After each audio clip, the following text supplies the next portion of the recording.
इसे एक बार बढ़िया से मिला लेते हैं। ये दोनों चीज़ें डालने से जूस का टेस्ट और भी ज़्यादा बढ़ जाता है। अब हम इसे सर्विंग ग्लास में निकालेंगे। हम ग्लास में इसे डालने से पहले एक बार फिर से छान लेंगे।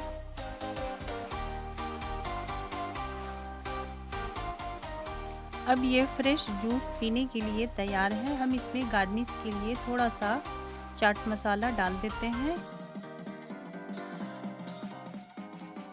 आप इसे बिना चाट मसाला के भी पी सकते हैं। अब ये पूरी तरह जूस पीने के लिए तैयार है। अगर आपको ये जूस की रेसिपी अच्छी लगी हो तो इसे लाइक कीजिएगा, हमारे चैनल को सब्सक्राइब कीजिएगा। Thank you. अल्लाह हाफिज़।